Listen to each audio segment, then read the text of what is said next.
XSFM입니다. I, D, W, K.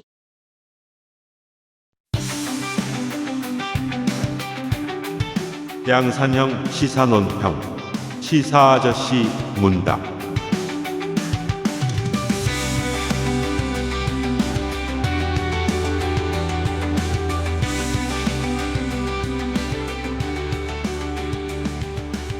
그것은 알기 싫답니다. 2월 5일에 서부지부 폭동을 주도했고 열심히 참여했던 걸로 알려진 전광훈의 특임 전도사라고 불리는 사람이 했던 유명한 말이 있습니다. 그걸 그대로 되돌려 드렸습니다. 어제.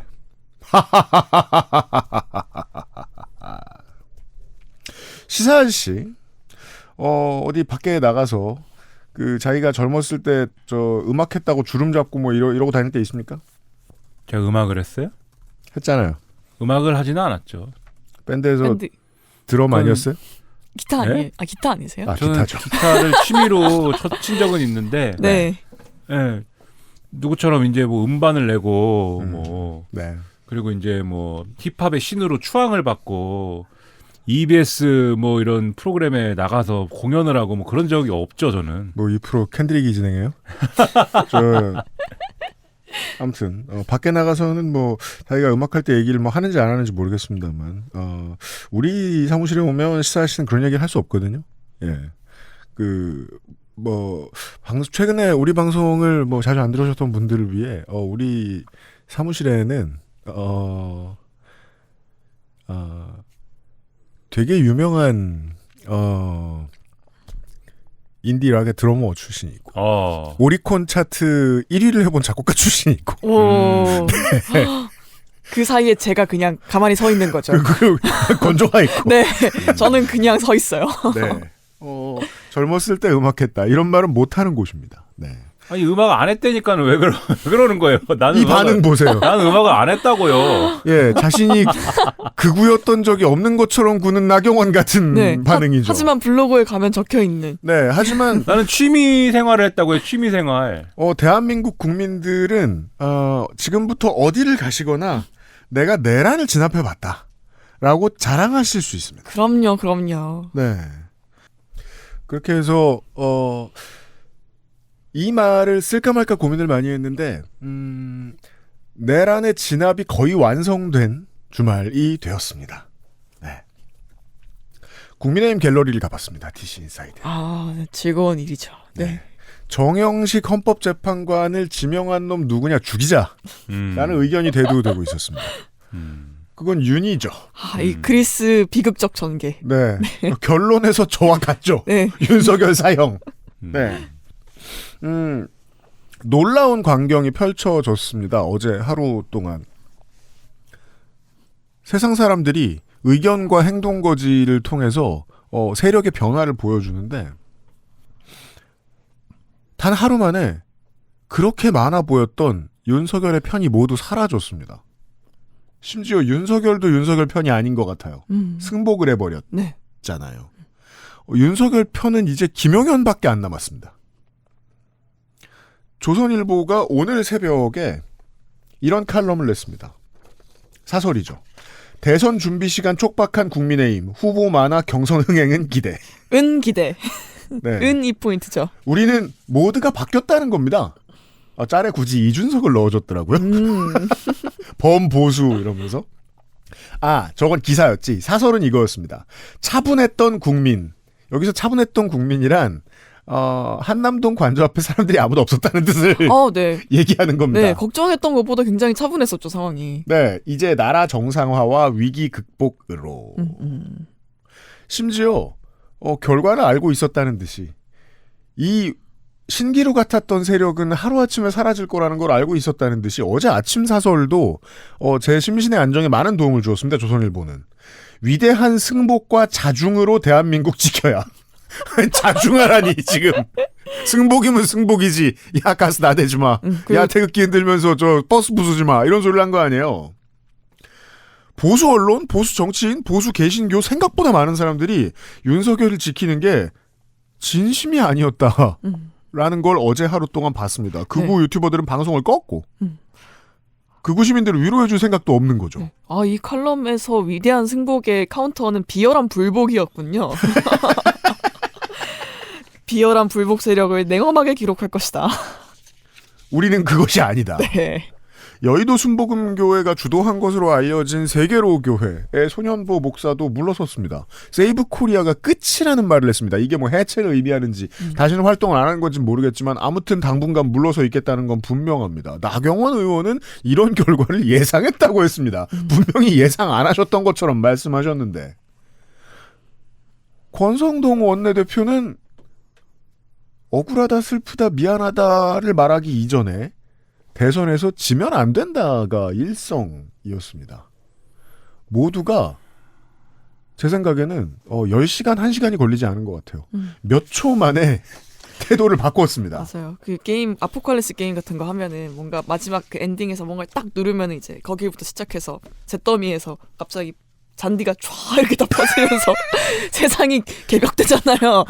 자연으로 돌아오잖아요. 반대쪽은 맞불로 다 타 네. 있는데 여기만 목초지인 그죠? 그대로. 네. 거기서부터 촤 갑자기 퍼지면서 나무 덩굴이 막 자라나고 막 이러잖아요. 네. 그런 장면 같아요. 지난 탄핵, 박근혜 대통령 탄핵 이후에는 황교안 주도 혹은 그 박근혜 대통령의 변호를 맡았던 유영하 변호사 및 몇몇 태극기 변호사들의 주도로 인해서 부정선거론도 한동안 읊었고 이후에 극우가 움직일 수 있는 판을 어느 정도 마련해주는 선까지 노력을 이어갔는데 지금은 그것도 없이 깔끔하게 사라지고 있다는 느낌이 크게 들고 있습니다.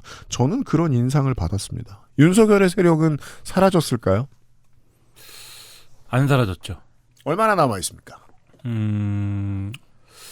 지금 이제 포스트 아포칼립스 얘기를 하셨는데 네. 이 시리즈물이에요. 그래서 1편 엔딩을 우리가 지금 본 겁니다. 그러면 1편 엔딩을 봤으면 이제 다 이제 뭐 해결이 되고, 예. 아, 이거, 예. 정화계획이 이제 성공을 거두고, 예. 그래서 이제 뭔가 이제 해결이 쭉 되는 듯 하고, 예. 이제 세계를 구했다. 이렇게 끝나죠. 끝난 것 같은데. 예. 이 악당을 물리치고 끝나죠. 박수를 치고 이제 세계는 구했다. 예. 우리 모두는 행복했다. 이렇게 끝나는데, 문제는 이제 2편을 만들어야 되지 않습니까? 2편을 안 만들면 상관이 없는데 2편을 만들어야 되잖아요. 2편을 만들려면은 이게 이렇게 끝났는데 뭐 3개월 후 이래가지고 이제 무슨 또 맞아요. 무슨 문제가 생기잖아요. 거기서 어디 구석에서 갑자기 전기가 네. 튀고 있고 막 무슨 문제가 생겨가지고 네. 거기서부터 또 근데 전작에서 해결되지 않은 문제가 사실은 있어서 그죠, 그죠. 또 거기서부터 뭐가 또 잘못돼서 이제 그런데 주인공은 뭐 어떤 상태인데 그게 그래서 다시 레벨 1이 돼가지고 뭐 이렇게 하는 거지 않습니까? 그런 방식이기 때문에 이게 뭐 지금 어제는 사실은 어떤 상황이었던 거냐면 이 그전까지의 이제 이 우익 극우들의 모든 전략은 4월 18일 이후로 선거를 미루는 거였습니다. 네. 그 이후로 밀어서 그 뭐 구체적인 전략이나 이런 것들을 이 조선일보, 저희 조선일보라고 부르기도 싫은데 조선일보 이런데 사실은 그 선거 기일 잡히는 날까지 신문에다 다 써놨어요. 뭐 어떻게 할 건지를.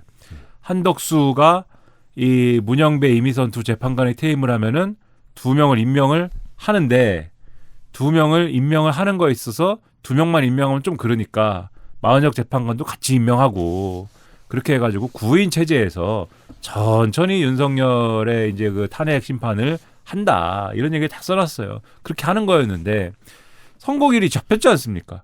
그럼 사실 이때부터 힘은 쫙 빠지는 거예요. 이미 선거길 잡혔을 때 대다수의 생각이 그래도 조금이라도 돌아가는 머리가 조금이라도 돌아가는 이 국민의힘 사람들과 극우들은 다 알았습니다. 아 이거는 뭐 탄핵 되는 거다. 네. 다 알았던 것이고 그거는 극우 집회 참석하는 사람들도 마찬가지예요. 아이 큰일 났다 이거는 망했다.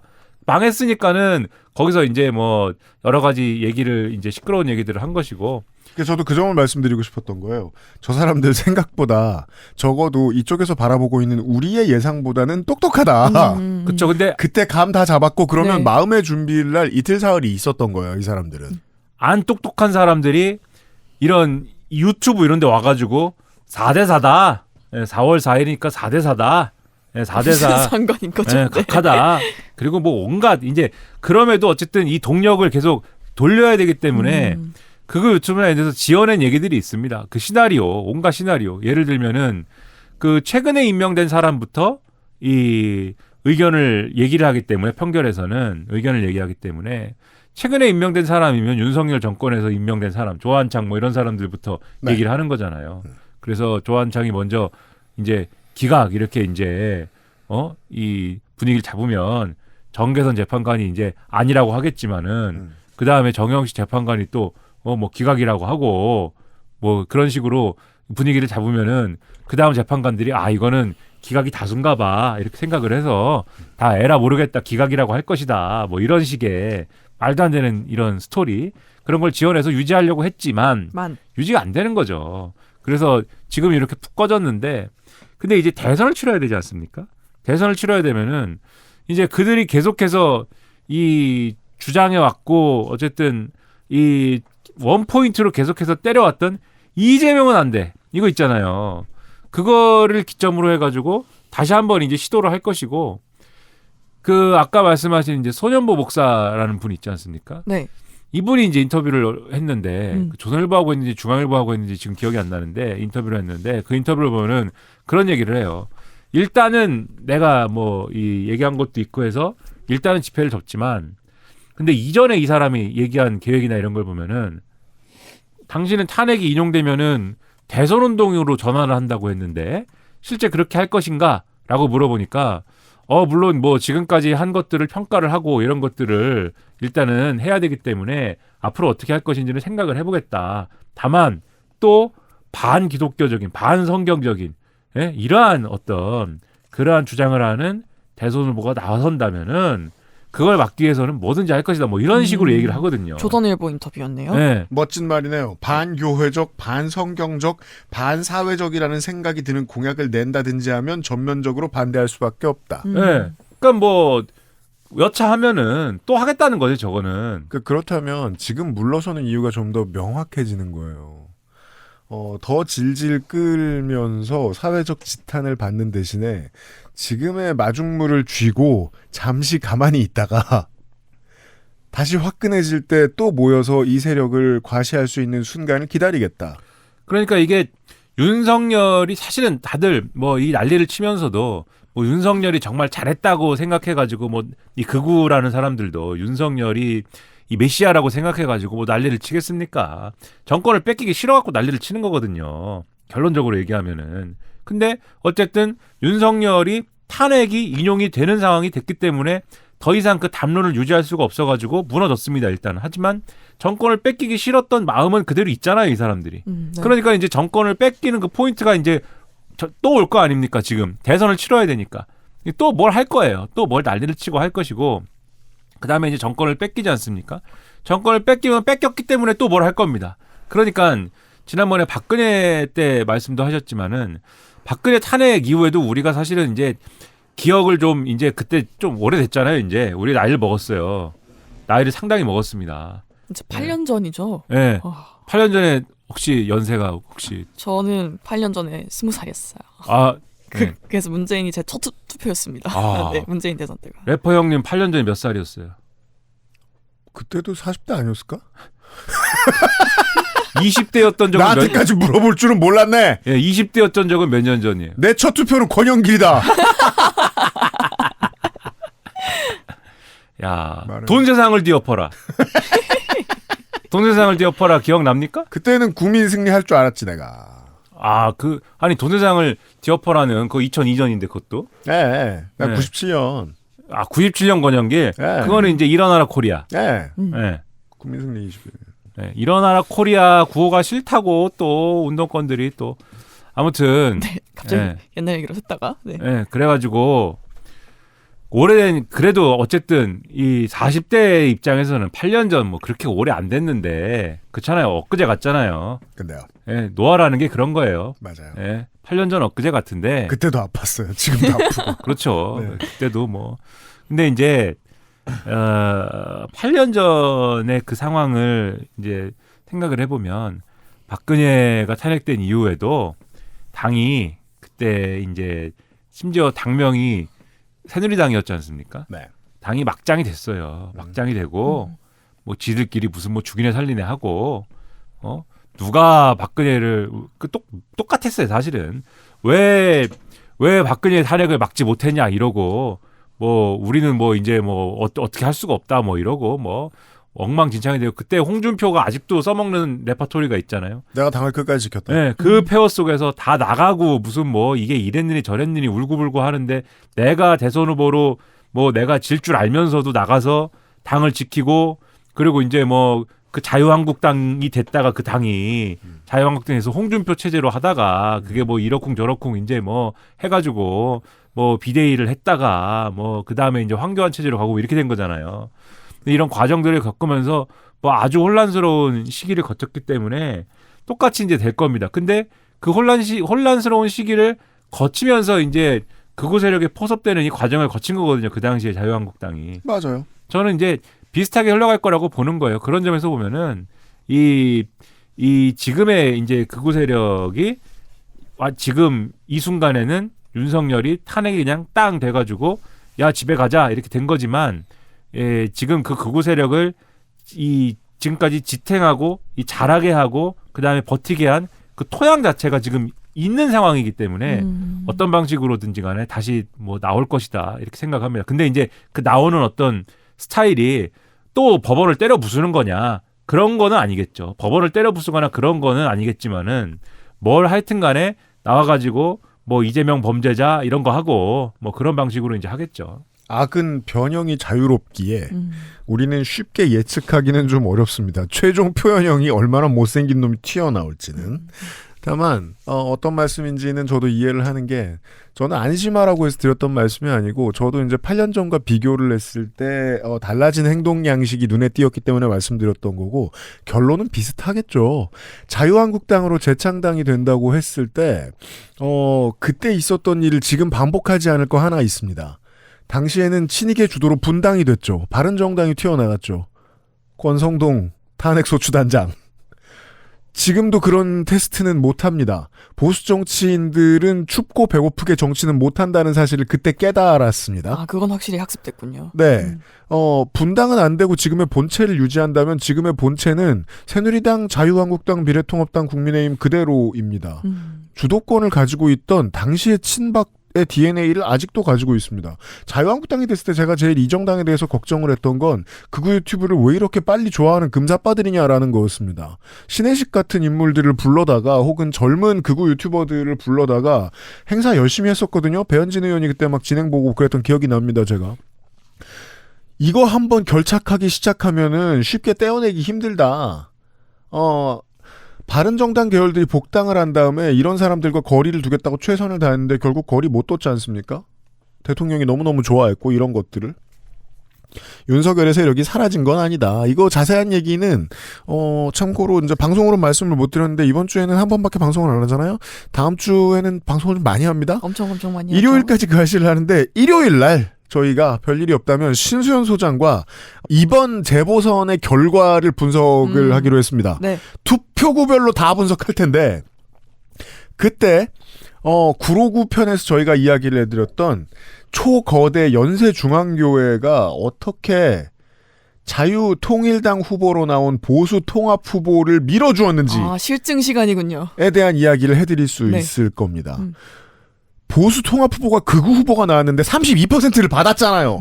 네. 그들은 이번에 판돈을 얻어간 게 있기는 있습니다. 다시 나오겠죠. 하지만 시간은 좀 걸리겠죠. 일단 평화는 찾았습니다. 그것은 알기 싫다. 이번 주엔 하루입니다. 그것은 알기 싫다는 꼼꼼한 사람들이 쓰는 요즘 치약, 내 몸이 반기는 선물, 로아스웰, 큐어바이 네이처 큐비엔, 클리셰는 이제 그만, 아름다운 재단, 기부문화 캠페인, 유능한 청소제주꾼, 반려세제 깨끗한 생각에서 도와주고 있습니다. XSFM입니다. 응원과 격려가 필요한 조금은 지친 어느 날 내 삶에 하나를 더한다. 로하스웰. 여행 많이 다니자던 아내, 중학교 올라가는 첫째, 늘 내 걱정뿐인 우리 부모님. 사랑하는 사람들을 위해 늘 건강하자는 그 말 꼭 지키고 싶습니다. 건강을 천연스럽게 큐어바이 네이처 큐비엔. 오는 아이가 강조된 기부 광고 괜찮으신가요? 괜찮지 않다면 아름다운 재단과 함께 해주세요. 기부문화 캠페인 아름다운 재단. 아침마다 커피 한 잔 참 좋은데 커피포트 안에 저거 닦아도 어쩐지 찝찝하던데. 눈에 보이지 않는 때가 그렇게 많다던데 제대로 청소가 되고 있는 거 맞냐? 텀블러는 또 어떻고? 좁은 입구에 청소하기도 힘들지. 쾌쾌한 가습기는 말도 마. 호흡기로 바로 들어가 청소를 매일 해도 찝찝한 게 사실 낫기는 또 어찌나 안 쓸 수가. 이거 대체 어째야 돼? 다른 생각하지 마세요. 오직 깨끗한 생각. 숨은 데엔 반려세제 클리빈. 치약이 다 거기서 거기지 뭐. 그냥 싼 거 사자, 싼 거. 얘 봐라. 요즘엔 안 그래. 꼼꼼히 따져봐야지. 요즘엔 그럼 어떤 치약 쓰는데? 요즘엔 요즘 치약. 유해 성분이 의심되는 건 하나도 쓰지 않고 오직 자연 유래 성분으로만 만들었거든. 파라벤, 트리클로산, 합성 계면 활성제. 조금의 의심도 허락하지 않았습니다. 성분부터 효과까지 안심 치약, 요즘 치약. 요즘 치약 큰일 났습니다. 큰일 났어요. 탄핵 반대파가 되셨을 법합니다. 요즘 치약 사장님이 이런 철없는 짓을 했다가 또 큰일 났습니다. 선거되고 바로 뭐 하셨어요? 저는 네. 설렁탕을 먹었죠. 아, 네. 파면이니까. 네, 파면이니까. 네. 문제는 파면이 선고되자마자 액세스몰에 들어오셔서 네, 요즘 치약을 가져가신 분들이 계셨다는 그런 겁니다. 분들이 계신 거예요. 감사합니다. 파면을 먹기보다 먼저 네. 기다린 게 탄핵인지 요즘 치약인지 모르겠다라고 조물주님께서 한탄하셨어요. 너무 빨랐거든요, 정말. 네. 고맙습니다. 왜냐, 탄핵 축하 특별 이벤트를 한다고 저희가 말씀을 드렸었죠. 네. 원래 한 개에 13,500원에 판매하는 프리미엄 치약, 요즘 치약을 배송비 3,000원만 내고 가져가실 수 있는 이벤트입니다. 네. 세상에. 수량이 무려 1,000개. 네, 마이너스 1,500원이니까 최소 세상에. 1,050만 원의 손해를 보고 네. 그렇습니다. 과거에 많은 분들을 써보시게 하겠다면서 별 생각 없이 이 이벤트를 시작하셨다가 황급히 문을 닫았다고 그런 논란이 있었다고 그러니까 하네요. 2년 전에 이미 이런 실수를 한번 하셨습니다. 요즘 치약 사장님은. 네, 그때 짧은 시간에 사라진 물량이 대략 900개 정도였는데 네, 이번에는 그때 안 망했으니까 확실히 망하자. 네. 기분이다. 그럼요. 네. 극우 유튜버들을 떨쳐내지 못하는. 생각보다 같은 이런 거죠. 네. 훌륭한 자영업자분들이 많으실 것 같은 게 정말이지 손해볼 걸 뻔히 아시면서도 장사를 포기하고 집회를 하러 달려가신 자영업자들도 되게 많고 그러셨죠. 그리고 집회 장소 주변 혹은 서울 지역으로 말할 것 같으면 헌법재판소 주변 시내 북촌 이 정도까지 많은 자영업자분들이 고통을 감내했거든요. 그동안. 네. 그 정도 손해를 이웃들이 보는데 알게 뭐야 나도 망할래 이런 마인드를 가지는 요즘 치약 사장님도 있습니다. 그렇습니다.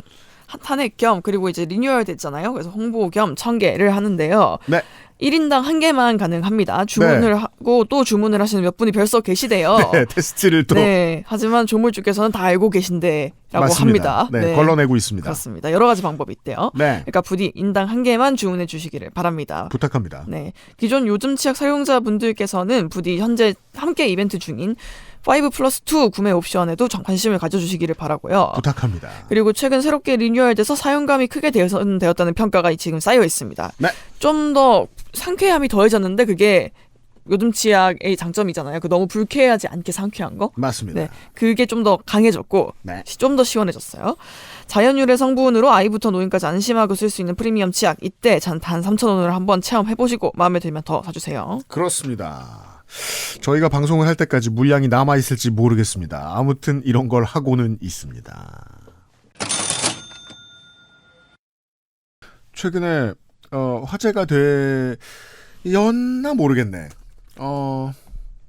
V대면? 민주주의 다양성 연구소에 네. 올해 연구 결과가 3월에 나왔고 한동안 국내 언론에 좀 돌아왔었어요. 이거 그랬죠. 나중에 네네. 시간 나면 분석해 볼 수 있으면 분석할 텐데 한국이 전제정화 되어가고 있다라는 결과 분석을 내놓았었죠. 네. 참 공부 열심히 하는구나라는 생각이 절로 들었습니다. 내용을 보면 PDF에 첫 번째로 나오는 사진이 탄핵 찬성 집회를 하는 한국 시민들 사진이 나와요. 그러니까 전 세계에 이제 민주주의가 어떻게 되어가고 있는지를 연구한 내용인데 한국 얘기가 아주 중요하게 다루어집니다. 이게 조장이다라는 느낌으로 딱 박아놨군요. 네. 2월, 3월에 헌재가 침대 축구를 하면서 제가 힘들었던 혹은 많은 시민 여러분들이 힘드셨던 건 비슷한 거였을 겁니다. 상황이 나빠지면 그 나라의 시민들은 거기에 적응해서 일상을 살아갑니다. 그게 큰 문제입니다. 지금 그 동남아 대지진에서 갑자기 이제 관심이 생겨가지고 한동안 안 쳐다보던 뉴스들을 보다가 저도 그 생각이 들었거든요. 야, 군부가 집권을 하고 미얀마의 시민들은 그냥 다시 일상을 살아갈 수밖에 없구나. 네. 네. 사회 인프라를 다 망가뜨려 놓고 지금 대지진이 났는데도 전쟁을 하려고 하고 있는 군부를 윗자리에 앉혀놓고도 그대로 살아가야 하는구나. 우리도 여기에 적응해버리면 어떡하지? 지난 3개월 동안도 약간 경험하게 됐던 것 같아요. 네. 이 혼란한 상황 자체에 적응해버린 사람들이 몇 명 있었고. 왜냐하면 여기에서 헌재가 2주를 더 끌었으면 네. 아노미 상태가 되었을 것이고 사람들은 아노미 상태에서도 경제활동을 했을 테니까요. 그렇죠. 저는 민주주의의 건강과 몸의 건강이 그래서 비슷하다고 생각합니다. 나빠지죠? 거기 맞춰 삽니다. 예. 저 요새 스마트폰 가까이 보면 글자가 2개로 보이거든요? 네. 처음에는 너무 놀라서 죽을까? 하는 생각도 했었어요. 난시인 거죠? 나 인생 끝났나 봐. 라고 생각했는데. 잠깐 잘까라는. 이젠 그냥 삽니다. 모바일 게임을 할 때 저건 사실 한계야. 잘만 긁어요. 네. 사실 눈 나빠졌다는 얘기를 들었습니다. 아니, 눈이 이제 나빠진 거는 오래됐는데 그거를 이제 계속 이제 뭐 상황이 안 좋아지는 것이고 그걸 이제 자각한 게 이제 그거에 이제 한 1, 2년 된 거고 그게 더 나빠지고 있다 이렇게 생각하게 된 게 한 1, 2년 된 거고 해결 방법을 찾기 위해서 여러모로 노력했으나 네, 결론은 해결 방법은 없다. 어릴 때는 여기서 눈이 더 나빠지면 막 모든 걸 가까이서 보면서 생각했단 말이에요. 뭐 그땐 돈을 벌었을 테니까 렌즈를 비싼 걸로 바꾸면 되겠지 했는데 현대 광학이 그렇게 발전해 있지 않습니다. 우리가 눈 나빠지는 속도만큼 그런 것 같아요. 근데 그 광학이 늙으면 그런 걸로 해결할 수 없는 게 와요. 뭐 렌즈 뭐 이런 걸로 해결을 할 수가 없고 무서운 이야기다. 이거는 어디서 해결이 가능하냐?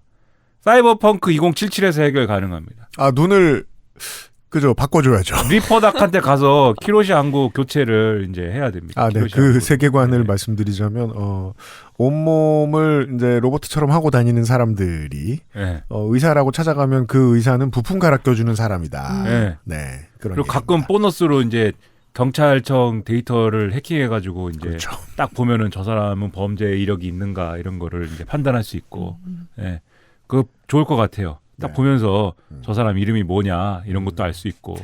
그렇게 갈아 낄 수 있는 게 현대인에게 더 옳게 된 삶이라는 생각이 잠깐 들고 있었어요.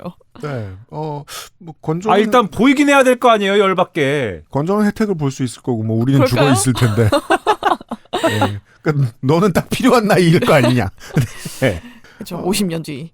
그렇습니다. 근데 이제 아까 얘기한 그 민주주의 다양성 연구소 그런 경우에 요즘에 이제 요즘도 아니죠, 이제 현대 민주주의로 오면서 민주주의에 대한 썰들이 굉장히 이제 그 디테일해졌습니다. 옛날에는 그냥 뭐 아주 과거에는 민주주의라는 걸 처음 생각하던 시기에는 그 뭐 왕정 무너뜨리고 민주주의 아니야 그냥 이렇게만 생각을 했는데 어느 시절부터는 이제 냉전을 겪고 이러면서부터는 민주주의라는 게 그냥 뭐 민주주의를 그냥 뭐 허울뿐인 민주주의를 하는 경우도 있고 실질적인 민주주의를 하는 경우도 있구나.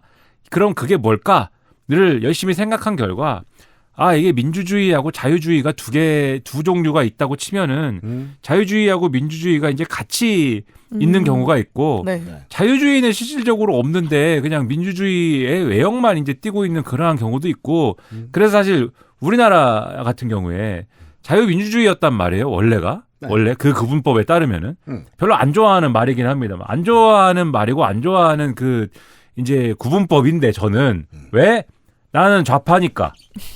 그렇죠. 예, 뭐 그렇긴 한데 사실은 좌파니까요. 예, 그렇긴 한데 그런 거 다 떠나서 어쨌든 뭐 그렇게 구분을 하는데 자유민주주의였단 말입니다. 근데 선거민주주의에 가까워졌다는 거예요. 선거민주주의라는 건 뭐냐면은 선거제도는 있습니다.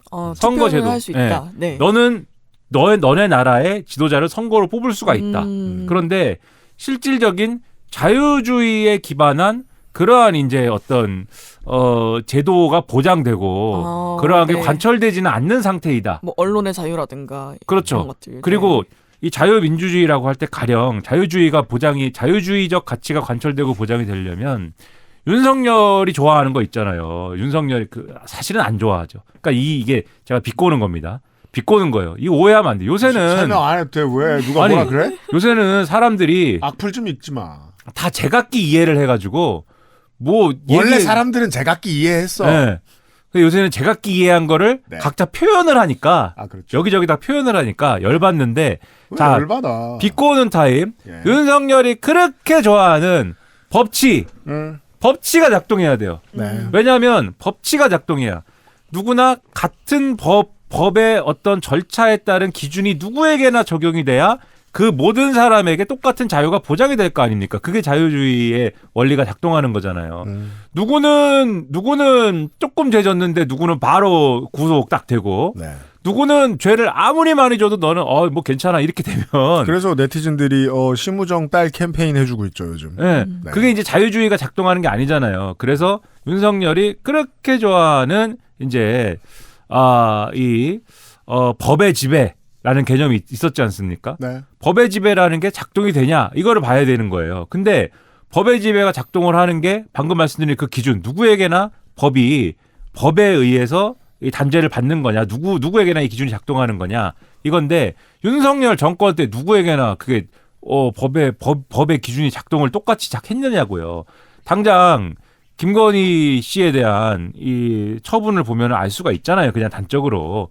그렇지 않았던 거지 않습니까? 그리고 그다음에 뭐가 있어야 되냐면은 또 이 비슷한 원리에서 적법 절차가 지켜져야 됩니다. 뭐든 간에. 근데 이 녀석은 윤석열이라는 녀석은 하다못해 비상계엄을 선포하는데도 적법 절차를 안 지켜요. 예? 하나도 안 지켰잖아요. 이러한 놀라운 대담함이 있어요. 그러니까 적법 절차의 원칙을 비상계엄 선포하는데도 안 지키는데 우리가 익히 아는 세상병 사건이라든가 뭐 곳곳에 있잖아요. 적법 절차의 원칙을 따르지 않는 것은. 그러니까는 영어로 유식한 말로 이 개념이 있습니다. Due process of law라고 하는. 그러니까 이런 거를 다 안 지키면은 그거는 자유주의적 원칙에 어긋나는 거예요. 그러니까 이런 걸 평가하면은 당연히 이거는 아니다. 그리고 아까 말씀하신 언론의 자유 이런 거. 바이든 날리면 이런 거 하는데 바이든 날리면 이런 거를 하고 MBC 그다음에 JTBC, 한겨레, 경향 이런 데는 친중 언론이고 친북 언론이라고 하는데 본인이 그렇게까지 명시적으로 표현한 것까지 아니지만 그런 거나 진배 없는 얘기들 하고 다녔잖아요. 그러면은 그게 자유주의냐? 그렇지 않잖아요. 그러니까는 이런 국민과 이 국민의 사실상의 이제 이 자유를 보장하는 것에 있어서는 다 후퇴하는 그런 기준들을 적용한 지도자가 나라를 통치했기 때문에 이 나라는 그럼 더 이상 자유민주주의 체제가 아닌 거죠. 그래서 자유민주주의 체제에서 후퇴한 선거민주주의에 가까운 그러한 나라가 된 겁니다. 그런데 우리가 그걸 어떻게 했죠? 이 녀석을 혼내줬죠, 이제. 이 녀석을 혼내줬습니다. 민주주의 리포트의 한국 내용을 잠깐 설명을 해 주신 거고요.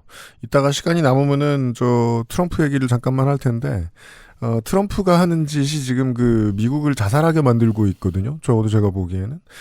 윤석열도 비슷한 일을 했다고 볼 수 있죠. 우리가 지금 와서 돌아보면. 당시에, 검찰권 남용이라는 열쇠를 이용해서 억압을 했던 많은 언론들이 이를 갈았습니다. 사심을 가졌어요. 그리고 지금 갚아주고 있는 중이죠. 대표적인 게 압수수색을 당했던 JTBC입니다. 그 전까지만 해도 JTBC 이렇게까지 저쪽에서 보기에 진보적이지 않았어요. 그렇죠. 네. 다시 돌아와서 칼로 꽂혀요. 근데 이제 저는 또 그런 해석도 있을 수 있는데 저는 또 약간 경계해야 될 해석이 모든 주체들이 이제 그렇게 캐릭터화돼서 뭘 당했기 때문에 뭘 하고 물론 그런 해석을 할 수 있는데 그런 해석 우리가 이제 할 수 있는데 또 뭘 당했기 때문에 뭘 하고 이런 것도 작동하겠지만 또 언론의 역할을 또 하는 거일 수도 있으니까. 네. 최종적으로는 그렇게 표현하는 게 전 맞다고 생각해요. 네. 아주 잘했고요. 네. 그러니까 이래도 잘하고 저래도 잘한 건데 아무튼 이제 계기 중 하나는 있을 거라고 저는 생각했던 거예요. 네. 근데 제가 이제 결과적으로 드리고 싶은 말씀은 우리가 윤석열을 혼내줬기 때문에 그래서 선거민주주의에서 사실 우리가 윤석열을 평화롭게 혼내줬지 않습니까? 윤석열을 좁혀가지고 네. 거기서 관저에서 끌어내가지고 거리를 질질 끌고 다니고 이렇게 하지 않았잖아요. 네. 예? 엉덩이를 때리고 그렇죠. 내전을 하지 예? 않았죠. 예. 응원봉 3장 16절에는 윤석열 엉덩이를 걷어차라고 써 있을 뿐 이렇게 하지 않았잖아요. 레슬링 얘기한 겁니다. 예. 응원봉 3장 16절. 계엄 선포했을 때 우리가 어쨌든 간에 평화적으로 막지 않았습니까? 그리고 이 녀석을 계엄을 선포한 녀석을 국회에서 탄핵 소추안을 내가지고 뭐 한 번은 어떤 녀석들이 부결시켰지만 어쨌든 간에 평화적으로 이 표를 던져가지고 가결을 시켰잖아요. 네. 그리고 그거를 어쨌든 헌법재판소의 뭐 그 결정문에 대해서도 사실은 할 말이 조금 있긴 한데 어쨌든 그걸 통해서 그건 다음 주에 박판규 변호사하고 그걸 통해 가지고 네. 해냈지 않습니까? 평화적으로. 체제 안에서. 체제 네. 안에서. 그러니까 이거는 앞서 말씀드린 요 과정 자체가 법치와 적법 절차와 그다음에 자유주의가 다 작동을 한 거거든요.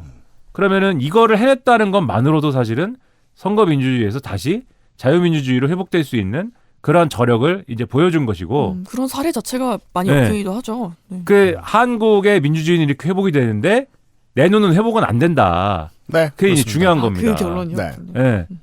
저의 눈과 래퍼 형님의 건강은 회복은 안 된다. 네. 시사 씨가 얘기해줬던 그 민주주의 다양성 연구소의 민주주의 리포트의 내용이 정확히 이런 지점이거든요. 2024년에 40% 정도가 되는 국가가 민주주의 체제지만 전제정화, 독재, 쉽게는 독재화라고 번역하더군요. 독재화가 진행되고 있다. 아르헨티나, 우리 전기토 발씨가 대통령이 돼 있죠. 인도. 모디 총리는 재선을 위해서 그 소수 무슬림을 따돌림하는 이상한 여론전을 펼쳤죠. 인도네시아, 멕시코 그리고 대한민국이 있다라고 지정을 해 놓았습니다. 나머지 나라들의 지금 그 외에는 방글라데시, 미얀마, 파키스탄, 필리핀이 있는데 그 나라들의 정치가 지금 어떻게 돌아가고 있는지 살펴보면 한국만 시사 씨가 설명한 대로 시스템으로 해결을 했습니다. 이걸 2025년 4월 기준으로는 그렇습니다. 그러니까 해낸 거예요, 그거 우리가. 네. 네. 그 점에서 겁나 유니크한 짓을 했다고 봐야 됩니다. 한국 시민들이. 그런 점에서 우리가 아까 말씀하셨지 내란을 진압한 것도 대단하지만 그거를 법과 제도로 했다. 그 자랑할 만한 일이고. 그러니까 지금 미국 네티즌들이 5분만 빌려주라. 네. 헌법재판관. 네.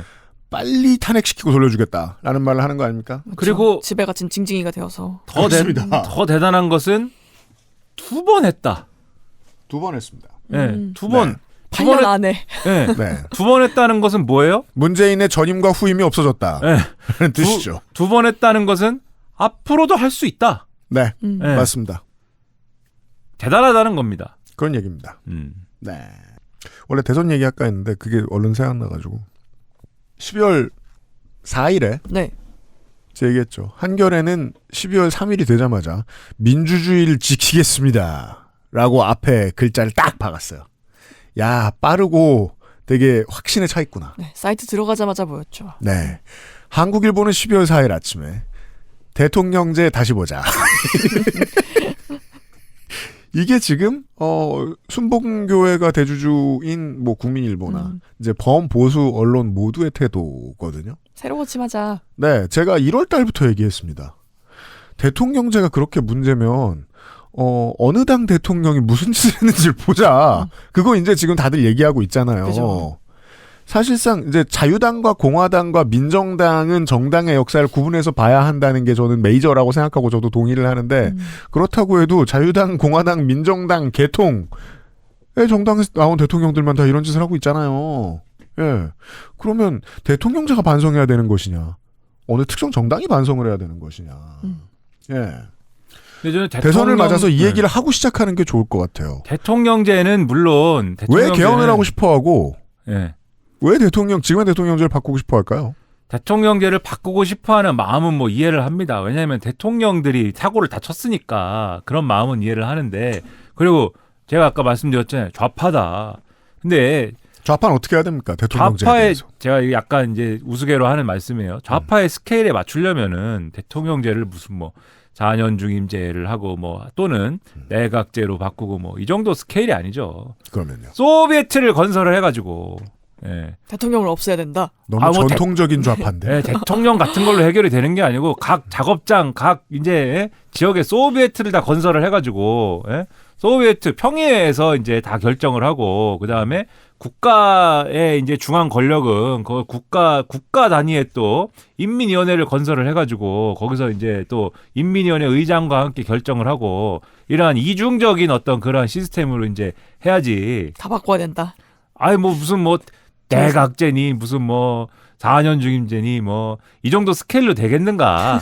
그리고 제가 지난번에도 한번 말씀드린 것 같은데 1987년 체제의 한계를 말하기도 하고 대통령제의 한계를 말하기도 하고 합니다만 1987년 체제가 뭡니까? 직선제 개헌을 한 거거든요. 네. 그리고 직선제 개헌을 한 것에 저는 부수적인 효과로서 지금 어떤 게 지금까지 있었던 거냐면은 항상 말씀드립니다만 양대 세력이 서로를 반대하는 그러한 정치를 통해서 서로를 반대하는 논리를 우리 편 최대 동원하는 정치가 고착화된 게 사실은 이 직선제 개헌의 어두운 면이에요. 제가 볼 때는 지금까지 온 정치의 어떤 상황들이 그러면은 뭐를 얘기할 수 있냐면 직선제 이후의 민주주의는 뭐냐? 뭐 이 정도 스케일의 얘기는 저는 할 수 있다고 봐요. 근데 지금 얘기가 나오는 개헌의 얘기라는 것은 아까도 말씀드렸지만 이 소위 말하는 권력구조 개편이라는 것을 뭐 남의 나라처럼 뭐 대통령제를 다른 뭐 내각제로 바꾸느냐, 뭐 4년 중임제로 바꾸느냐,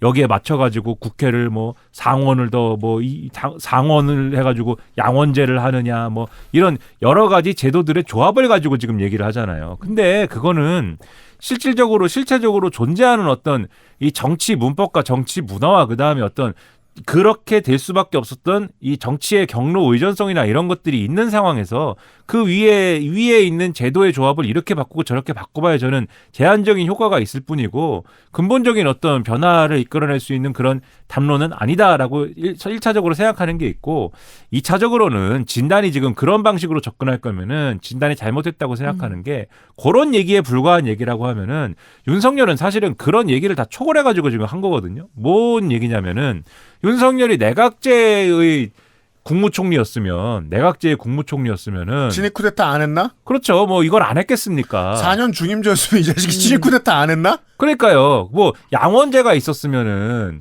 이거를 뭐 안 했겠습니까? 그렇다면 김연아가 원하는 건 이제 영구혁명론인 것으로.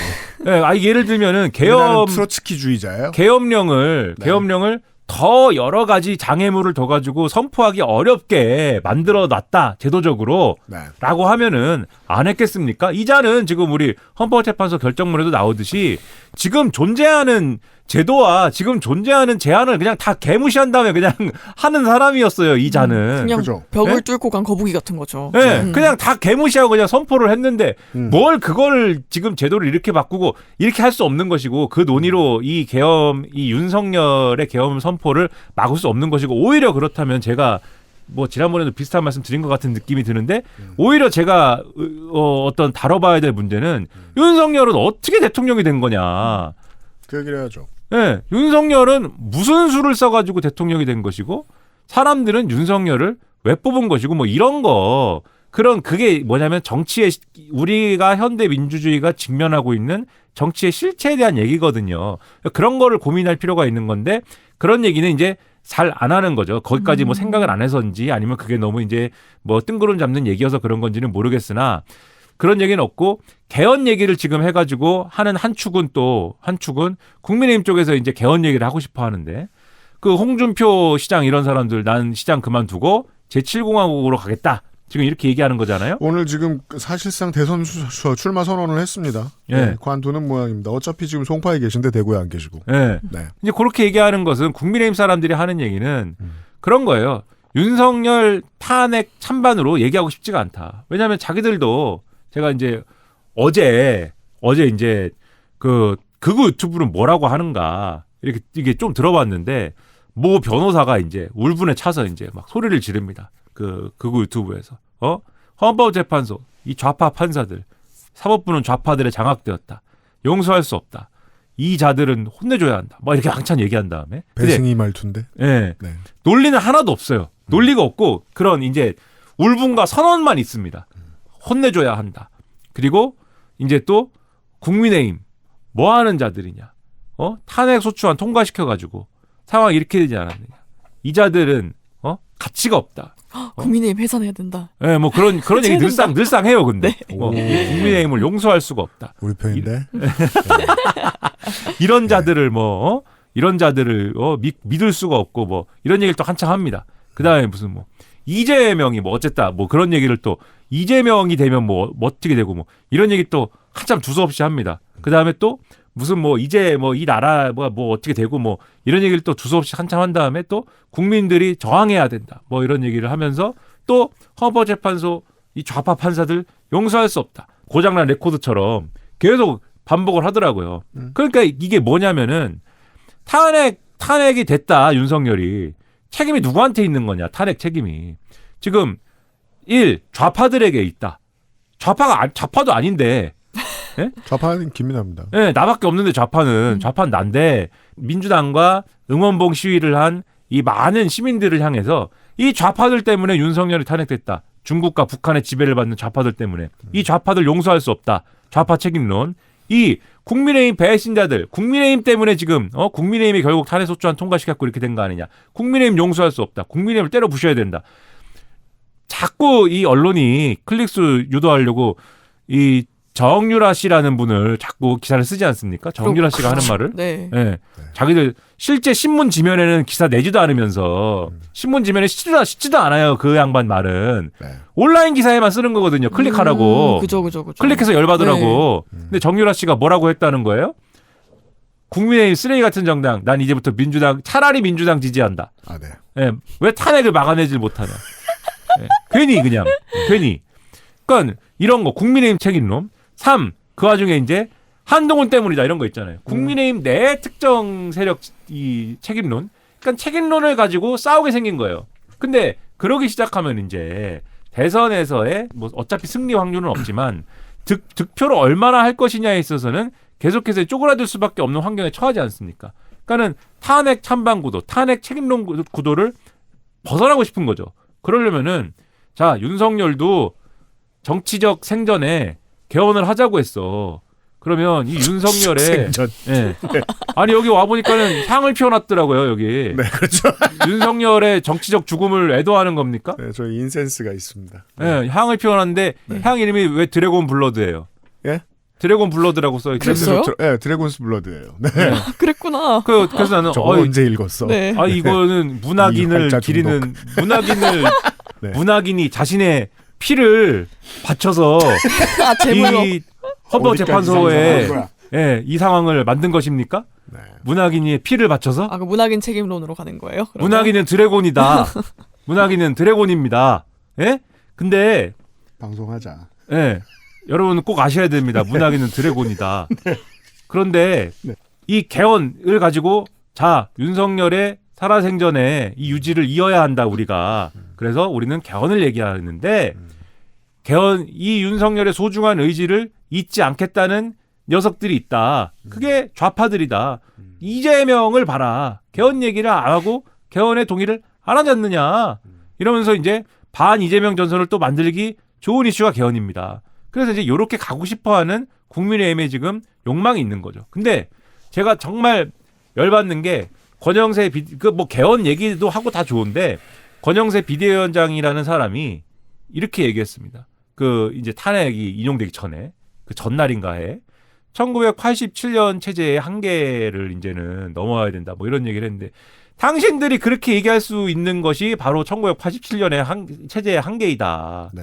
네? 너네의 한계 때문에 87이 생겼는데. 네? 적반하장의 소리를 그렇게 하고 있다. 네. 국민의힘이 윤석열을 똑바로 바로잡지 못했기 때문에 오히려 국민의힘이 윤석열을 만들었기 때문에 국민의힘이 윤석열 권력을 만들고 윤석열 정권을 계속 지탱해왔기 때문에 이 사단이 난 것인데 윤석열이 비상계엄을 선포한 것도 그것도 계속 방어하고 있는 그 상황도 1987년 구도를 악용하고 있는 그 국민의힘의 그 사람들 때문인데 거기서 무슨 1987년의 한계를 자기들이 무슨 자격으로 얘기를 합니까?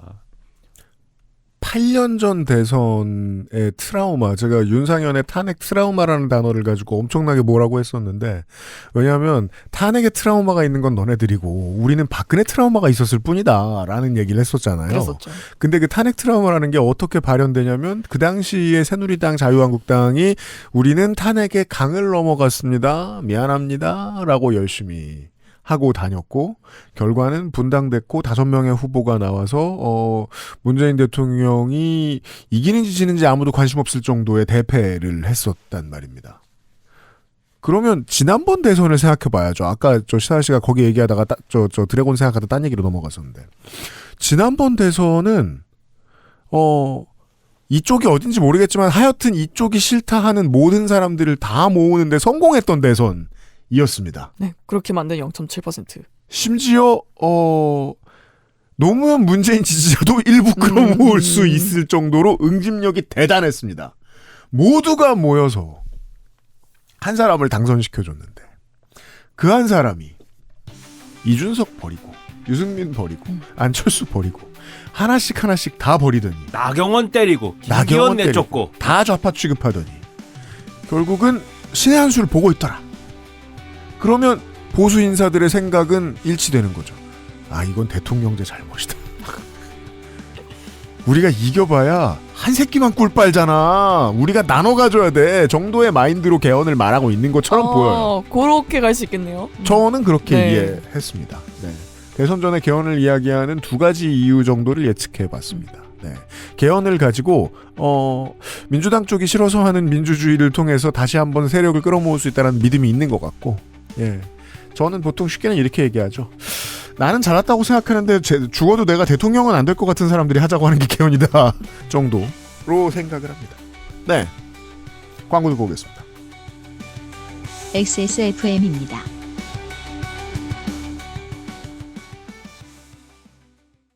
건강기능식품 광고입니다. 유당을 제거해 속이 편안한 WPI 단백질, 장 건강과 정상적인 면역 기능, 뼈 건강을 위한 원료까지 함께합니다. 부모님도 편안하게 이젠 챙겨 먹자. 로아스웰 프로틴은 이뮨. 제조원 한국바이오팜 유통판매원 로아스웰. 요즘 치약은 판매액의 10%를 소아암 재단에 기부합니다. 나누고픈 사람들의 치약. 좋은 치약, 요즘 치약. 안전하고 성능이 인정된 고급 원료. 직접 생산과 유통구조 개선으로 거품 없는 가격. 당신의 삶이 조금 더 깨끗해질 수 있게. 진짜 청소를 하자. 반려세제 깨끗한 생각. AI야, 흔하게 보이는 기부 광고 특징 알려줘. 기부 광고의 특징은 첫째, 동정심을 자극하는 아이들의 슬픈 표정. 둘째, 빈곤, 질병 등 열악한 환경 연출. 셋째, 무거운 분위기를 조성하는 어두운 배경 등입니다. 기부 광고 속 아이들의 슬프고 힘든 모습, 문제는 없을까요? 아름다운 재단은 우는 아이의 사진이 없어도 마음을 열 수 있는 건강한 기부 문화를 꿈꿉니다. 당신의 기부가 더 건강하게 우리 사회에 자리 잡을 수 있도록 아름다운 재단과 함께해 주세요. 기부 문화 캠페인 아름다운 재단. 인체 적용 시험을 마친 프리미엄 원료 MSM. 관절 건강엔 QBN. 제조원 주식회사 우리바이오, 유통판매원 주식회사 헬릭스미스. 장사를 마음 편하게 할 수 있어서 기쁩니다. 그렇습니다. QBN의 4월은 4개월 분을 사는 날이래요. 네, 앞으로 4개월 동안 계속해서 민주주의일 거예요. 대한민국은. 걱정 마시고 사세요. 저희 어제까지 그저께까지가 이제 2024년 16월 이랬고, 네. 이제부터 2025년 1월이잖아요. 그렇습니다. 2025년입니다. 이제부터. 네, 그때부터 이제 몸을 챙기셔야죠. 그럼. 그렇습니다. 그리고 앞으로 관세 전쟁이 시작되는데 지금 가격이 싼 건지도 몰라요. 네. 사세요. QBN 정상품 4개월분을 60% 할인하고 있습니다. 네. 여러 가지 상품이 준비되어 있는데요. 입안에 넣는 순간 녹아 없어지는 맛있는 프리미엄 유산균 사르락토. 국내 최초 면역 과민 반응 개선 개별 인정형 원료를 개발을 하고 사용한 면역 밸런스 앤 달의 추출물. 이게 비염에 효과가 있다는 얘기를 들었어요. 네. 비염을 네. 가지신 분들이 쓸 수 있습니다. 아, 네. 있습니다. 잘 표현해야 돼요, 이거. 아, 네. 네, 쓰실 수도 있습니다. 네. 그러니까 면역 과민 반응이 무엇인지에 대해서 알고 계실 정도면 면역 과민 반응 때문에 개고생하는 분들이고 네. 그분들은 어차피 병원에 자주 다니시는 것과 비용 대비 효과를 비교해 보실 수는 있다. 정도의 광고를 옛날부터 해왔죠. 네, 그렇습니다. 네. 잘 들어주셔서 감사하고요. 네. 잠시 재고 부족으로 품절이었던 관절 건강엔 MSM도 돌아왔다고 하네요.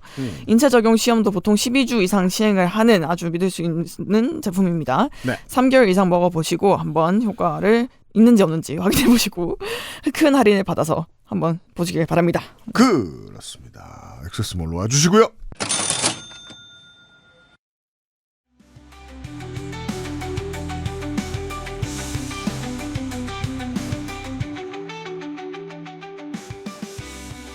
저희들은 토요일에 녹음을 하고 있습니다. 사람들은 들리지 않을 이야기를 합니다. 미국이 한국에다가 25% 관세를 매기고 있는데 성조기는 왜 들고 나왔느냐. 심지어 괜찮아 우리는 아직 트럼프가 있어라는 말도 했다는 얘기를 들었어요. 그 현장에서. 그렇게 생각하나 봐요. 네. 하지만 상호 관세, 트럼프의 용어에 의하면 해방의 날을 상당수의 경제 전문가들은 트럼프가 미국을 세계 경제 지도에서 드러내기로 한 날이라고 비판하고 있습니다. 제가 예전에 도널드 트럼프가 이길 것 같다 이번 대선에서 라고 생각할 때 잠깐 드렸던 말씀이 있는데 미국 시민들에게는 정말 안타까운 일이지만 도널드 트럼프의 재집권 이후의 세계의 질서가 어떻게 바뀔지 나는 매우 보고 싶다 라는 말씀을 드린 적이 있었어요. 저도 좌파인가 봐요. 미국이 망하길 바라나 보죠. 마치 이것은 그거는 NL 난 NL은 아니라고 스스로 늘 자부하고 다니지만 네. 이것은 저와 최근에 이제 미국인들이 한국인들은 지금 이번 주를 기점으로 특히나 이제 40대 이상들은 카톡 프사를 다 지브리풍으로 바꿔버렸습니다. 아, 네, 그렇죠. 네. 40대만 그렇진 않아요. 제가 보기에는 커플인 친구들이 많이 하고 있는 것 같고요. 그렇습니다. 20대들 사이에서는. 그리고 미국인들은 같은 시기에 챗GPT를 이용해서 이런 것을 시키고 있습니다. 야, 챗GPT. 맥도날드 제도에 펭귄들이 관세 반대 운동을 하는 그림을 만들어줘. 이건 무슨 뜻이냐. 관세 계산을 일괄적으로 뭔가 알 수 없는 이유로 했는데 그래서 막 50%, 70%, 90% 이렇게 관세가 나온 곳들이 있습니다. 네. 그걸 반으로 깎아주는 이유도 모르겠지만 하여튼 우리나라도 반으로 깎아줬대요. 그게 25%나 된다고요? 그리고 그 관세를 맞은 나라들 중에는 나라로 구분되지만 무인도가 있습니다. 그렇죠. 네. 펭귄밖에 안 사는데 누가 관세를 내고 있는 거지? 네. 네. 그래서 펭귄들이 트럼프에게 성질을 내고 있는 그림을 챗GPT에게 만들어달라고 미국 시민들이 많이 하고 있습니다. 그릴 통조림을 달란 말이야. 네. 멍청한 과정을 통해서 예측할 수 있는 저는 이제 뭐 초장기적으로는 하나밖에 없습니다. 여러 가지가 있네요. 일단 미국 바깥에 있는 사람들이 미국을 싫어하기 시작합니다. 신임 캐나다 총리는 미국에 대해서 트럼프에 대해서 미국과 캐나다의 관계는 예전 같을 순 없다. 라는 외교적으로는 극악기에 가까운 말을 했습니다. 우린 앞으로 캐나디아노를 먹겠다. 아메리카노가 아니라. 네. 캐나디아노를 팔고 있습니다. 팔고 이제 있죠. 커피, 아이스 커피. 그렇죠. 네. 그리고 EU의 사무직원들은 밤을 새가면서 보고서를 쓰기 시작했다는 게 2월 달에 많이 알려졌었습니다. EU가 자체 방위군을 만들어야 되는데.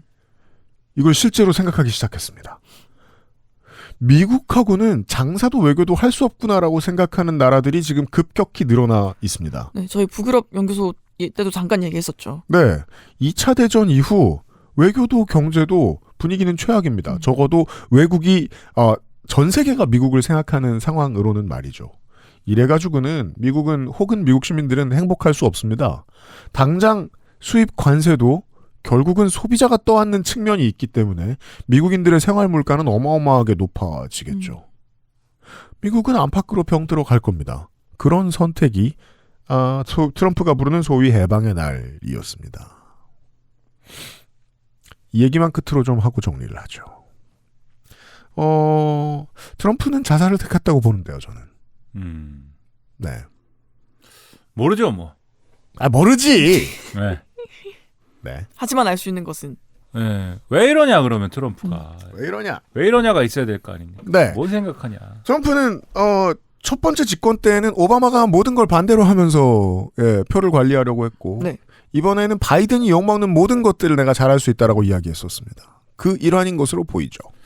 트럼프가 이렇게 하는 바람에 가령 아이폰의 가격은 천정부지로 솟을 것이고 예를 들면 이렇게 가면 아니 모든 전자제품들은 다 이 미국 회사가 만드는 제품들은 다 미국 물건들이 오를 거예요. 네, 다 고가가 돼서 저 같은 사람이 아이폰을 못 사게 되지 않습니까? 트럼프는 그 얘기만 했어요. 근데 문제는 막상 그 자유의 날이 오자 닌텐도가 스위치의 후속작을 발매했죠. 그렇죠. 근데 그게 관세를 때려맞고 미국에서만 엄청나게 비싸졌습니다. 그러니까 열받잖아요. 그리고 이제 복수. 아이폰은 왜 비싸질 수밖에 없느냐. 아이폰에 들어가는 여러 부품들이 있는데 다 해외에서 생산해가지고 들여오는 뭐 그런 것들이잖아요. 해외 회사가 만들거나. 네. 중국산 아이폰입니다. 대만산 아이폰이고. 그렇죠. 그래서 그런 부품들을 다 사와야 되는데 그 조그만 것들을 다 사와가지고 들여와야 되는데 거기에 다 관세가 붙는 거 아닙니까 지금? 그렇죠. 주로 베트남에서 뭐 만들고 또 중국에서 만들고 지금 한국 25% 악몽이라고 하는데 베트남은 40%입니다. 네. 네. 그런 걸로 다 조립한 다음에 야 이게 가격이 오를 수밖에 없지. 팀쿡은 어떡하냐 뭐 이런 거고. 그건 미국 입장에서 외국에 대한 관세라고 말하고 싶겠지만 트럼프는 실제로는 전 세계 경제에서 작은 부품 큰 부품 왔다 갔다 할 때 그냥 관세만 다 오르는 겁니다. 네. 그냥 모두가 거지가 되는 거예요. 네.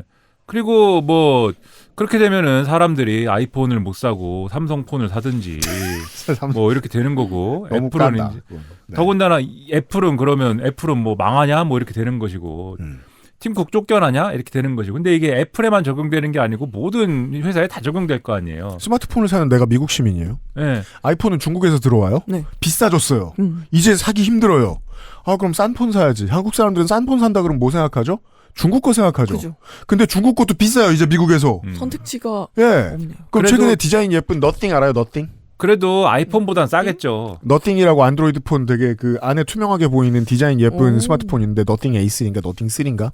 너띵 폰을 사려고 봤어요. 근데 그건 영국 물건이에요. 이제 미국인들은 스마트폰이 무조건 비싸졌을걸요? 그리고 이런 상황이 뻔히 예상되니까 주식을 어떻게 하겠습니까? 애플 주식을 어떻게 해야 되겠어요? 다 집어 던져야죠. 그렇죠. 그래서 지금 며칠째 주가가 떨어지지 않습니까? 서학개미들 망했습니다. 일단 서학개미가 망했으면 미국은 더 망했습니다. 네, 미국의 그 투자자들이 야 이거는 일단 빼자 이래가지고 다 어쨌든 주식이 이제 주가가 떨어지고 있지 않습니까? 그런 상황이 됐는데 그런 상황에 단면을 놓으면 트럼프는 자살을 택한 거죠. 근데 이런 상황에서 무슨 할 말이 있을 거 아니에요, 트럼프가. 자기만의 스토리가 또 있어야 될 거 아닙니까, 트럼프가. 그럼 아마 트럼프는 이제 이렇게 얘기를 할 겁니다. 뭐라고요? 내가 관세를 이렇게 때려가지고, 뭘 하려고 하는 것이냐, 결국. 관세를 막 이렇게 때려가지고, 뭐, 부품 가격이 올랐다고 하고 뭐라고 하는데, 미국에서 만들면 되는 거 아니냐, 부품을. 그렇죠. 취업시켜줄게. 네, 다 미국에서 만들어라. 누가 해외에서 만들으라고 했어? 누가 해외에 있는 거 수입해다 쓰라고 그랬어? 미국의 공장을 만들고 미국 노동자들을 고용하고 애플 미국에서 다 생산하는 미국의 제품, 미국의 부품을 가지고 조립을 하고 그렇게 하면 관세를 물을 일도 없고 그렇게 해서 아이폰을 미국 사람들이 살만하게 만들어야지. 근데 이제 팀쿡은 그런 생각을 하겠죠. 애초에 수입을 하는 게 그렇게 하는 게 비용이 비싸서인데 무슨 얘기를 해 이 사람아. 하지만 트럼프는 그런 경제적인 무슨 지금 뭐 이 산수를 하는 게 아니라 아이폰은 미국에서 만들어져 본 적이 없습니다. 그렇죠. 네. 그런 산수나 그런 현실을 보는 게 아니라 주장만 하면 되는 거예요, 트럼프. 그렇죠. 미국의 제조업을 부흥시켜가지고 노동자를 고용하는 게 우선이지. 지금 무슨 얘기들 하는 거냐. 이제 이런 주장하는 거죠, 이제. 그러니까 그러면서 초거대 스머프 마을을 만들면 된다. 그런 거죠. 그러니까 모든 제조업이 다 미국에서 하면 모든 제조업을 다 미국에서 하면 된다. 그게 뭐든 간에. 그리고 그러면서 이제 막 되도 않는 얘기 하는 겁니다. 외국에서도 외국 회사들도 미국으로 다 지금 몰려오지 않느냐. 외국 회사들이 미국에서 생산하면 관세 물릴이 없다고 생각을 하니까 몰려오는 것이다. 한국에 현대차가 왔다. 예, 와가지고 내 앞에 머리를 조아리고 저는 현대차가 정말 잘 대처했다고 생각하는 게 나중에 보니까 실제로 현대차가 완전히 약속한 게 없죠. 그냥 하는 거 봐가면서 잘해줄 것 같으면 공장을 지어주고 아니면 만다 시기였는데 트럼프는 원하는 걸 얻은 거예요. 와서 악수하고 간다. 말을 했잖아요. 말을. 네. 네, 우리 미국에 뿌리를 내리기 위해서 이렇게 노력을 하는 겁니다. 근데 현대차는 결과만 보면 뒤집어도 돼요. 아니 뭐 그리고 어차피 지금 예를 들면은 뭐 삼성 등에게 바이든 정부가 이제 보조금을 주기로 했던 반도체법이나 이런 거 있잖아요. 바이든 정부는 나름 진지하게 한번 접근해 보려고 했던 거잖아요. 맞습니다. 트럼프 관심 없잖아요. 네. 그거 다 걷어차버렸잖아요. 그러니까 경제를 합리적으로 지금 시스템을 구성하는 거에는 관심이 없어요. 솔직히 그거 삼성이 미국 정부를 상대로 소송했을 때 지면 뒷감당 못 하거든요. 트럼프는. 그렇죠. 주장만 하면 되는 거예요. 트럼프는. 네. 주장을 하는 겁니다. 그러니까 주장을 하는 건 좋은데 그 주장의 결과로 이 주장만 많이 하는 사람들의 문제가 뭐냐면 우리가 의료개혁 때 윤석열 정부의 의료개혁 때 봤지만 주장을 한번 하기 시작하면 아무리 실제로 진행하는 내용이 얼기설기하고 엉성하다고 해도 한번 표를 얻었다고 생각하면 밀어붙여요. 그럼 그 후과를 누가 지게 돼 있습니다. 네. 우리나라 시민들이 암치료를 제때 못 받고 죽어가는 사람들이 더 늘어났듯이 트럼프의 미국도 지금 그 후과를 치를 거거든요. 닌텐도 스위치가 비싸지고 아이폰이 비싸지고 현대차가 비싸지고 심지어 GM차도 비싸집니다. 왜? 멕시코에서 들어오니까. 미국 소비자들을 죽이고 있어요. 그렇죠. 예. 그러나 상관없어요. 왜? 제조업을 미국에서 해라! 일자리가 생길 것이다! 라고 주장하는 것만으로도 트럼프 좋아하는 사람들이 있으니까. 그리고 어차피 4년 하고 못 나오잖아요. 그래서 뭘 얘기하느냐? 다들 그렇게 생각하면서 트럼프 못 나올 거라고 생각하니까 3선을 할 거야. 라고 지금 얘기를 하지 않습니까? 3선을 근데 어떻게 합니까? 3선을 못 하지. 다만 꼼수가 있죠. 누구랑 교체를 합니까? 벤스랑 교체를 합니다. 벤스가 대통령 나가고 벤스 트럼프. 네, 내가 부통령 나가고 그다음에 태그팀 레슬링이죠. 네, 벤스가 사퇴를 하고 내가 그러면 자동 승계한다. 근데 그게 뭐 잘 될 리도 없거니와. 그거는 대한민국에서 그 비례 위성 정당의 사례를 봤기 때문에 우리가 압니다. 한선교 모델이라고 하죠. 옥새를 들고 도망칩니다. 네, 벤스가 자기가 대통령이 됐는데 그럼 트럼프를 축출할 겁니다. 네. 그러니까 네, 봉봉 마르코스가 그 부통령을 지금 죽이려고 했잖아요. 그래서 트럼프도 사실은 장담 못하는 방식일 것 같고 그 방식은 뭐 아무튼간에 그렇게 해가지고 결국은 이게 뭐 자기는 뭐 이게 우리가 고통을 감내하고 있으면 결국 트럼프의 미국이 승리한다라고 얘기하면서 제가 볼 때는 벤스한테 공을 넘길 가능성이 큰데 그렇지 않을까라고 저는 혼자 상상을 하는데 그 뒷일은 이제 벤스가 감당을 못할 거잖아요. 그리고 벤스가 뭐 이렇게 저렇게 트럼프가 한 일들을 뒤집을 거잖아요. 그럼 그때 벤스를 욕하면 돼요. 벤스가 나쁘다. 내가 하려고 했던 일을 벤스가 망쳤다. 미국의 이제 트럼프를 싫어하는 꾸준히 일관되게 싫어하는 시민들이 가장 걱정하는 건 이거란 말이에요. 한국은 유혈 사태 없이 반란을 막았잖아요. 근데 미국은 유혈 사태가 있는 반란에 준하는 상황이 있었는데 그들이 지금 사면을 받고 그들이 지지했던 대통령이 지금 재선했잖아요. 차지 안에서 막지 못한 거죠. 네. 그들이 승리하진 못했지만 그 1월 6일에 제누아리 6들이 승리하지는 못했지만 의회 난이 폭동을 통해서 대신 패배하지 않은 기억은 갖게 된 겁니다. 기억을 수정했어요. 그들은 우리가 패배하지 않은 걸로 감옥에 있다 다 튀어나왔습니다. 그 당시에 폭도들이. 그리고 트럼프는 재선이 됐고요. 그러면 그때의 기억을 바탕으로 더 큰 일을 준비할 수도 있다라고 보는 게 맞지 않겠느냐 하는 겁니다. 그럴 수도 있고 근데 이제 그런 부분도 그런 부분인데 미국의 어떤 사람이 재작년인가 책을 쓴 게 있어요. 책을 쓴 게 이제 미국의 어떤 사람들은 보통 책을 쓰더라고요. 소개가 된 게 있어요. 네. 이름이 이 사람 이름이 자꾸 생각이 안 나고 고유명사가 생각이 안 나잖아요. 그렇죠. 요즘은 그래요. 네, 고유명사 생각이 안 나고 이 사람을 떠올리면 자꾸 레츠고 브랜든만 생각이 납니다. 네. 다크 브랜던만 생각이 나는데, 그러니까 이 미국의 이 학자인지 뭐 사실 경영학을 하시는 분 같은데, 이분이 이제 유권자를 세 분류로 나눠요. 자기가 미국에 대해서 좀 생각을 해봤다 이거예요. 미국은 왜 이러고 사는가. 세 분류로 나누는데, 자기가 생각할 때 미국 유권자는 세 분류로 나눌 수가 있다. 첫째, 호빗. 호빗은 반지의 제왕 그 호빗이요? 네. 호빗형 유권자들은 관심이 없다. 그렇죠. 정치에. 호빗들 반지에서 굉장히 평화롭게 자기들 마을에서만 몰려 사는 그 캐릭터잖아요. 반지의 제왕을 잘 아시는군요. 그럼요. 그리고요.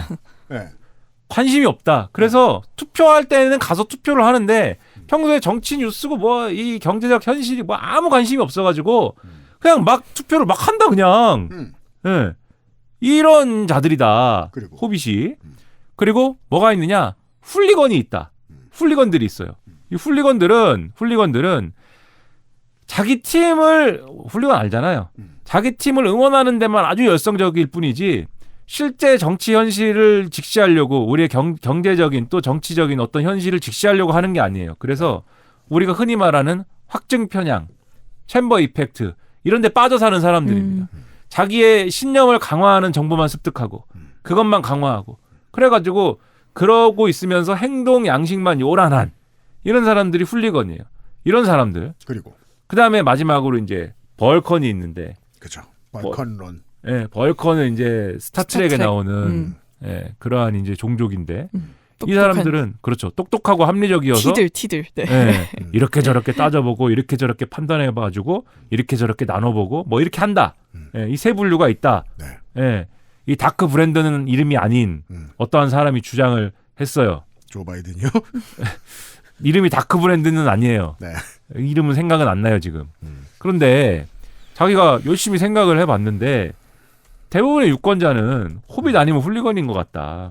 그리고 이 민주주의를 경험하게 하면은 원래 민주주의 일반적으로 사람들이 생각하는 민주주의라는 것은 민주주의에 참여를 하게 하고 경험을 하게 하면은 이 호빗이나 이 훌리건들이 경험을 하면서 벌컨이 된다고 생각을 하는데 그렇지 않더라. 호빗이 훌리건이 되거나 훌리건에서 나쁜 훌리건이 되더라. 자기가 여러 가지를 실증을 해봤을 때 더 나빠지기만 하더라. 네.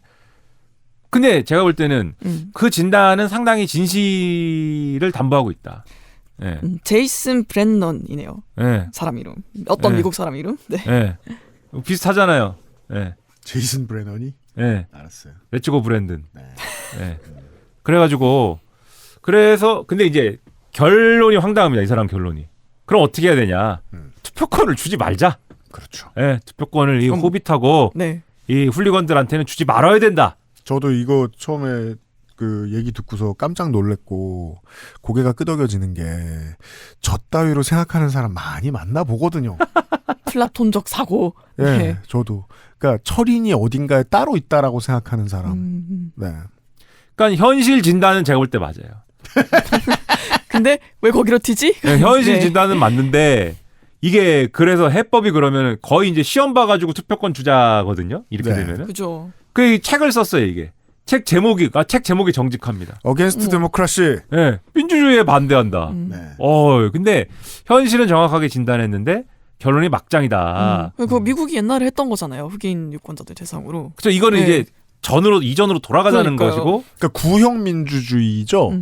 그러니까 이민족과 여성을 빼고 뭐 노예를 빼고 하는 등의 공화정. 그건 로마나 그리스입니다. 이 사람이 아주 그 냉소적인 시각을 전 냉소적인 걸 굉장히 좋아하는데 냉소적인 시각을 갖고 있는 게 이런 막장 유권자들이 선거를 해가지고 막장 지도자를 뽑는데 막장 유권자들이 투표를 하니까 막장 지도자가 뽑힐 거 아니에요?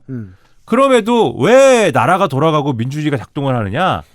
이 사람들이 이 던진 표대로 오히려 민주주의가 작동을 안 해갖고 돌아가는 것이다, 나라가. 이 사람들이 하자는 대로 했으면 나라는 망했다. 근데 이 사람들이 하자는 대로 안 됐기 때문에 이 사람들이 하자는 대로 관료들이 따르지 않고 그렇죠. 엘리트 집단과 관료 집단이 우리 벌칸들이 잘했다. 이 벌칸은 유권자고 엘리트 집단과 관료 집단이 이 유권자들이 표현한 대로 그대로 따르지 않기 때문에 그러니까 민주주의가 제대로 작동을 안 하기 때문에 오히려 나라가 유지가 되고 이게 지금 체제가 작동을 한다. 기재부나 검찰에서 그런 생각하고 있겠네요. 안에 있는 사람들이. 그렇죠. 뭐 그런 주의예요. 근데 그것도 일견 뭐 맞는 시각일 수 있어요. 오늘날의 시스템에서는 저는 좌파니까 이 시스템을 다 갈아엎자는 사람 아닙니까? 갈아엎자는 사람의 입장에서는 뭐 그렇게 생각할 수 있다. 저는 이제 갈아엎자는 사람이에요. 근데 이 얘기를 벼랑간 왜 꺼내냐? 트럼프는 지금 어떻게 하겠다는 겁니까, 그거를? 근데 이 시스템 안에서는 그대로 하겠다는 거예요. 사람들이 투표로 표현한 그대로를 지금 이 사람 개념대로 하면은 레츠고 브랜든 개념으로 하면은 그대로 그냥 하겠다라는 것이다.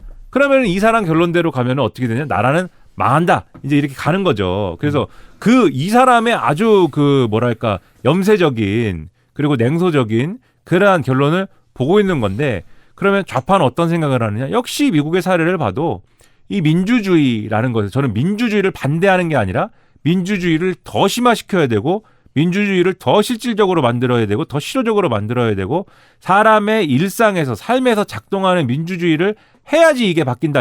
해야지 호빗과 홀리건들이 지역 바뀐다. 소비에트 위원회? 네, 뭐 꼭 그렇게 표현하지 않더라도 그래야 바뀐다라고 생각하는 사람이고 그걸 여러 차례 이 자리에서도 말씀을 드렸잖아요. 네. 그러니까 그렇게 해야 된다고 생각하는 사람인데 역시 미국의 사례를 봐도 트럼프의 사례를 봐도 그런 필요성이 느껴진다. 그렇게 생각이 들었다는 거예요. 더 많은 민주주의의 얘기. 네. 저는 이 정도로 깊은 얘기는 아니었고 파나마 운하를 내놓으라고 합니다. 네. 아메리카 대륙의 한 중간에 좁은 배가 들어갈 수 있는 길목이죠. 파나마에다가 미국이 되돌려준 지 좀 됐습니다. 그걸 내놓으라고 하자. 중앙아메리카와 라틴아메리카의 국가들 전체가 반미의식을 조금 높입니다. 종주국이라고 볼 수 있는 브라질은 최근에 미국이 너무 싫습니다. 원래 좌파 집권이 반미이기도 하고 브라질이 그리고 내란을 획책했다가 지금 재판을 받아야 되는 전 대통령 보소나루가 미국으로 도망갔고 미국이 지켜주고 있다라고 브라질 시민들이 생각합니다. 라틴 아메리카가 어떤 상황인지 말씀드렸습니다. EU가 나토를 없애고 그냥 EU 방위군을 만들어야겠다고 생각했다는 것까지 말씀드렸죠. 거기에다가 그린랜드 내놔! 라고 그린랜드에 가서 제이디 벤스가 춤을 추는 걸 보고 제이디 벤스와 아내가 온 유럽이 반미의식에 심취되고 있습니다. 세계가 애닐이 되고 있어요. 네. 그러는 동안 국제면을 오랫동안 들여다보고 있으면 중국이 EU나 아시아 국가들을 만나서 무척이나 예의 바른 말투로 외교관들을 돌리고 있다. 그러니까 이게 좀 말이 좀 어려운데 중국은 2010년대 그리고 몇 년 전까지만 하더라도 외교관들이 재수없기로 유명했습니다. 이른바 전랑 외교라고 네. 했습니다. 그래도 이렇게까지 구는 건 바람직하지 않지라는 말을 많은 외교관들이 달고 살았습니다. 근데 지금 우리 주한대사 보더라도 엄청 예의 바르거든요. 예. 하는 일이라고는 입장은 잘 안 내놓고 집회 나가지 마세요 시민 여러분, 중국 시민 여러분 이 얘기만 열심히 하고 있고 중국이 기회를 본 거라고 느낄 수밖에 없습니다. 와, 친미가 아니면 살아남을 수 없던 국제체제에 균열이 오는구나. 왜냐하면 미국이 스스로 죽어가고 있으니까 이제 우리는 모든 나라에게 친절하게 잘해줘야지 정도의 태도가 아닐까. 이 변화를 다가올 대한민국의 새 정부가 느끼고 있기를 바랍니다. 성조기 부대가 눈물 짓는 걸 보면서 제가 들었던 생각이 그겁니다. 세상이 바뀌고 있는 흐름과 속도와 벡터값은 이해해야 하지 않을까? 네. 이제 시작이네요, 진짜. 그렇습니다. 그걸 아셔야 돼요. IS의 시조는 미국에서 왔다. IS란 국제사회주의자를 의미합니다. 쓸데없는 소리 하고 있어. 나중에 책 한 권 쓰시면 어때요? 내가 뭘 안다고 그 사람들에 대해서. 아니 좀 사람 펄쩍 뛰게 하네 정말. 그 에세이 제목 IS 이렇게. 공명이 아니고요? 네, 뭐 그런 제목으로 네. 할 말 많을 것 같은데. 네. 정말 모든 걸 잃게 돼서 책이라도 쓰지 않으면 돈을 한 푼도 벌 수 없을 때가 되면 생각해 보도록 하겠습니다. 시사 아저씨와 평화로운 날 할 수 있는 이야기를 해보았습니다. 왜냐하면 시민들이 평화를 찾아주었기 때문입니다. 다시 한번 감사드리고 어제 통화하는 많은 사람들과 이렇게 인사했었습니다. 축하합니다. 축하. 고생하셨습니다. 다음 주에 지겹도록 만나 뵙도록 하겠습니다. 그것은 알기 싫답니다. 시사 아저씨와 함께 물러갑니다. 고맙습니다. 감사합니다. 감사합니다. XSFM입니다. I, D, W, K